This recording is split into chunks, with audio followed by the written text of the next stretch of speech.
Eh bien, c'est de montrer la démarche de développement. Donc notre sujet est assez simple ici, puisqu'il s'agit de mettre en œuvre la fonction de génération de nombres aléatoires à l'aide de la classe random et de vérifier que celle-ci fonctionne. Donc la première étape à réaliser dans tout développement est de définir dans la classe qui nous intéresse, donc ici exercice, une nouvelle méthode qui va me permettre d'implémenter le traitement. Dans notre cas ici, donc on veut effectivement tester notre fonction random. Donc, rappel de la fonction random, elle génère un nombre aléatoire entre deux bornes, et je vais donc vérifier à l'aide d'un programme que je suis capable de trouver la valeur générée. Alors pour ce faire, je crée donc l'entête de la méthode qui me va bien. Donc ici, de manière simple, j'ai donc une méthode exercice 4 ici, qui va me permettre de rechercher si la valeur aléatoire se trouve dans un tableau passé en paramètres. Donc ici, on verra le code tout à l'heure.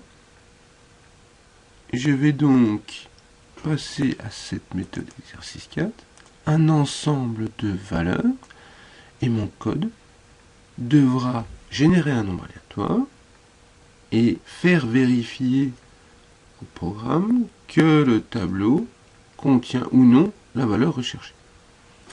Alors avant de faire quoi que ce soit, on a donc bien ici une structure de code correcte, c'est-à-dire que notre méthode est correctement définie. Elle retourne un booléen, j'initialise un booléen ici, et je le retourne. Donc ici, si je fais la génération de mon code, je n'ai donc aucune erreur. C'était donc la première étape, définir la structure de ma méthode. Maintenant, la deuxième étape avant de passer au code lui-même, c'est de créer le test adéquat. Donc ici, je rajoute mes tests, créer test unitaire pour l'exercice 4, ok. Ce qui crée donc un test unitaire. Afin de simplifier la démonstration, nous allons donc réutiliser un code généré précédemment, et nous allons expliquer son contenu.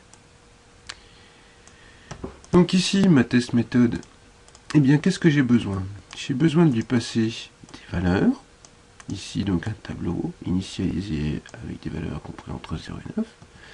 Et je souhaiterais que mon nombre aléatoire soit bien présent dans cette série-là. Donc ici, ben, nous verrons le code après. Mais je vais donc avoir une génération d'un aléatoire compris entre deux bornes. Donc ici, 0 et 9.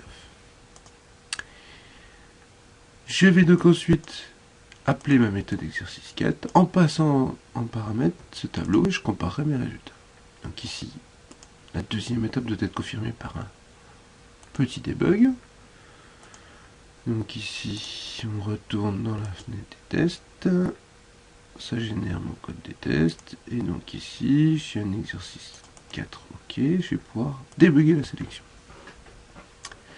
Donc ici, le code qui est dans la page exercice test ici a été exécuté. Donc le tableau a été initialisé. La méthode a été appelée. Et là, je suis bien dans mon code. Et quand je vérifie le contenu de mes valeurs, j'ai bien ici un tableau avec 10 valeurs, 0, 2, 3, 4, 5, 6, 7, 8, 9. Donc mon paramètre des valeurs a bien été initialisé lors de l'appel ici, en utilisant un tableau là, qui en l'occurrence ici s'appelle des valeurs aussi, mais on aurait très bien pu l'appeler valeurs, ce que je vais m'empresser de faire, en arrêtant mon début. Donc, retournons dans notre test. Ici, j'ai bien le tableau valeur.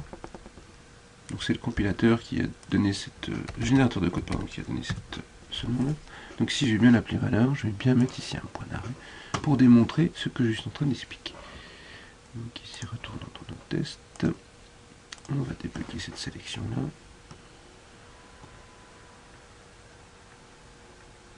Donc ici, j'ai bien dans valeur 10 entiers de 0, 1, 2, 3, 4, 5, 8, 9. Et si je continue, donc j'appelle mon programme, je vois bien que je vais passer dans l'exercice 4. Et là, à ce niveau-là, je retrouve un paramètre qui s'appelle des valeurs.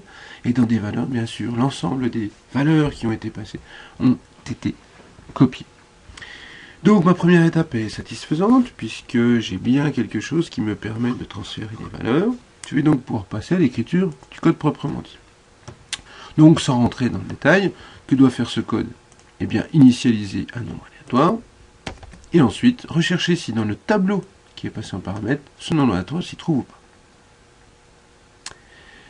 Donc ici, je vais récupérer le code qui va bien. Donc ici, je crée ma petite région pour ranger mon code. Et j'initialise mon nombre aléatoire. Donc première étape, initialisation du nombre aléatoire. Donc ici, bien j'ai pas beaucoup de choses à dire. Je crée une instance de ma classe et j'appelle mon générateur, il me demande un nombre entre 1 et 10. Ensuite, eh bien, je fais une recherche dans mon tableau et je regarde si le nombre a été trouvé. Je reviendrai par la suite sur ce code-là. Donc exécutons ces tests, pardon. Donc je retourne dans mes tests, enfin ce test en l'occurrence. Donc ici un petit problème. Alors, qu'est-ce qu'on a oublié? Peut-être une fin de région. Oui, une fin de région ici. Donc ici, on va rajouter une région. Voilà. Donc ici, c'est parfait. Exécutons notre test avec un petit debug.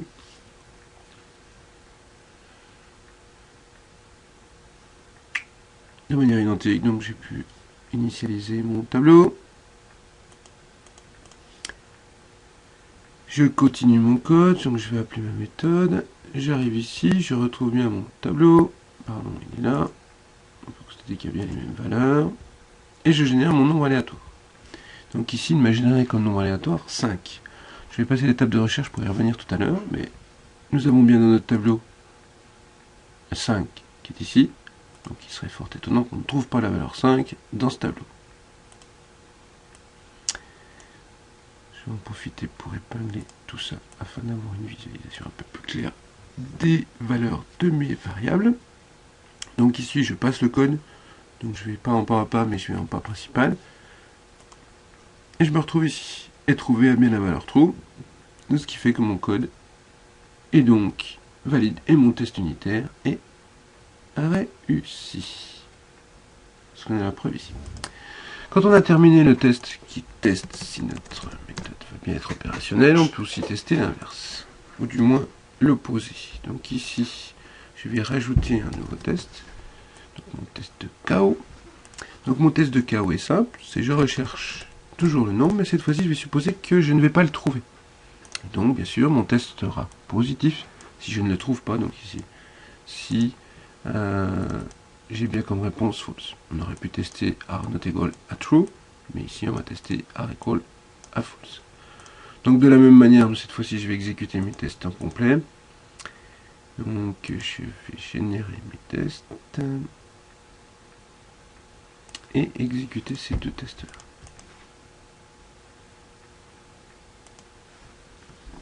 Et mes deux tests sont positifs, donc j'ai bien fait un test unitaire qui teste si la mode fonctionne et s'il ne fonctionne pas.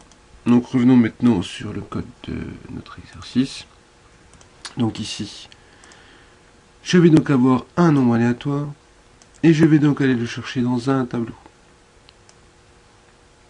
Donc typiquement ici, qu'est-ce que je vais être obligé de faire? De parcourir chaque case jusqu'à ce que je trouve la valeur. Donc ici, c'est une version un peu améliorée d'un pour. Donc qu'est-ce que je fais dans ce cas-là? Eh bien, je recherche à partir de la case 0. Je regarde si je n'ai pas atteint la fin de mon tableau et si je n'ai pas trouvé la valeur. Parce que si j'ai trouvé la valeur, ça ne sert à rien de continuer de parcourir mon tableau. Et si tout ça est bon, je vais à la case suivante. Je regarde si la valeur que je suis en train de lire est égale au nombre aléatoire qui m'a été généré. Si c'est vrai, alors je dis que j'ai trouvé. Et bien sûr, je retourne la valeur. Donc on peut exécuter un petit debug pour voir comment ça se passe réellement. Donc on va bien sûr prendre un test OK afin de passer où il faut. Donc le test OK, on va le débugger.